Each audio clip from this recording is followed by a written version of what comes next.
Hi there, my name is Megan and welcome to my channel.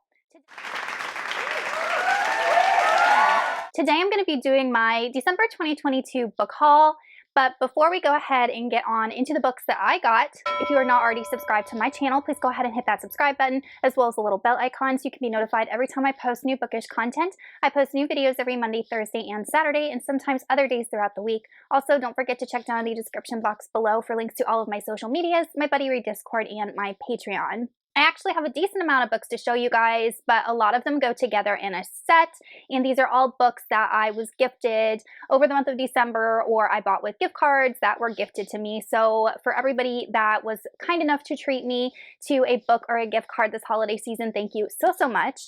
The first book was gifted to me by my friend Andre, and that is Belladonna by Adeline Grace. This is a YA fantasy. It's the first book in a new series, and Andre is just the kindest, most generous person, and he read this book and saw that I had it on my wish list and then told me he got it for me because he enjoyed it. And first off, thank you, Andre, but this is probably one of the most aesthetically pleasing books I've seen in a long time because we have a gorgeous cover, but then I was just looking at it, and we have these gorgeous end pages, but you guys, look at the naked book cover. I mean, this, you don't even need a dust jacket. Like, it's so pretty. And it's got a quote on the front that says, "It's said that 5 belladonna berries are all it takes to kill someone." I don't even know if I'll put the dust jacket back on this because I think that the hardcover is so pretty. But in this book, we follow a girl named Signa. Signa is 19 years old and she is an orphan. However, she is part of this elusive family that lives at this big estate. And there is a son, there is a father, and then there is a mother who is deceased. And then she returns to kind of haunt the family and let them know that she had actually died from poisoning. Signa must return to her family's estate known as Thorne Grove, and she takes it upon herself to discover exactly what happened. But in order to uncover what actually happened, Signa has to enter into an alliance with this shadowy figure known as Death itself. So this book just sounds dark and gloomy and creepy and has some sort of ghost or death representation, and it revolves around a murder, and there's going to be some fantastical elements. I love books that have just family estates that are dark and creepy and overgrown. It reminds me a lot of Gallant. It reminds me of The Haunting of Hill House and all of those books that I really love. This does seem like a book that would go really good in the October season, but I probably won't wait that long to read it. So once again, Andre, thank you so much for your generosity. The next book is a book that I picked up for myself during Books A Million 50% off sale, and that is The Atlas 6 by Olivia Blake. Never read anything by this author before, but this is a dark academia fantasy type, and the second book was just released or is about to release. I think it came out at the end of 2022. And this book is another one that has really gorgeous cover and end pages.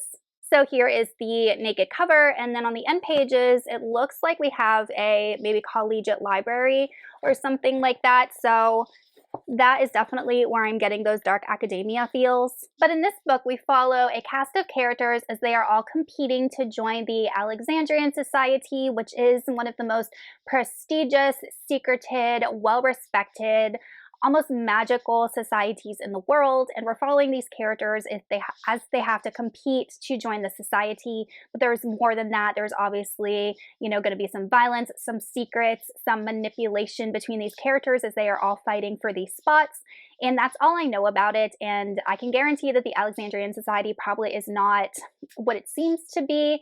And I do want to go into this book really having no knowledge of what it's about, especially with this new author. And I don't read a ton of dark academia, so it'll be exciting just getting into that genre as well. Next, I have The Mountain in the Sea by Ray Naylor. This is an adult sci-fi that just came out in 2022. Never read anything by this author, but this premise really spoke to me. This book takes place in our world, and someone has discovered a hyper-intelligent species of octopus in Earth's oceans, and we're following a scientist as she tries to learn more about this new species, and it just revolves around exactly what that means for our evolution as well as the evolution of other species on our planet. Not only that, but there's a lot of machinations going on with regards to world governments and people who are trying to capitalize this new discovery, and no one at all is asking what this hyper-intelligent species of octopus thinks, because they are self-aware and I imagine can make decisions for themselves. So I think there's going to be a lot of interesting issues that are raised in this book that can really make me think, and I'm excited to give it a go. The last books I'm going to be showing you guys are all poetry books, and they came as a set together, and one of my dear students gifted this to me, and they are the complete works of several different poets. So I'm just going to go through each individual book. We have the poetry of John Donne, W.B. Yeats, Elizabeth Barrett Browning, Oscar Wilde, John Keats, Edward Lear, William Wordsworth, Emily Dickinson, Walt Whitman, and Percy Bysshe Shelley. So I'm so excited to have all of these poetry books because I do not own a lot of poetry. I think I own, other than Shakespeare, I just own a complete works of Walt Whitman because he's one of my favorite poets, as well as Tennyson because he's also one of my favorite poets. And then I do have in an Edgar Allan Poe compilation book a lot of his poetry, but I personally do like poetry quite a bit, and I have developed a love for it the older I've gotten. When I was younger, definitely not. So it was just very surprising that she got that for me. It's nothing I would have bought for myself, but I just am so excited to get through all of those. And then there was one other thing that came in the set, and it did come with like a cute little journal. I guess it's meant to write poetry in, but what I like about it is that it has, well, I'll just start from the beginning, I guess. But it has cute little pictures in it. Everything is lined. I don't know if you can see it. And then there are quotes from different authors. For example, Percy Shelley, "If winter comes, can spring be far behind?"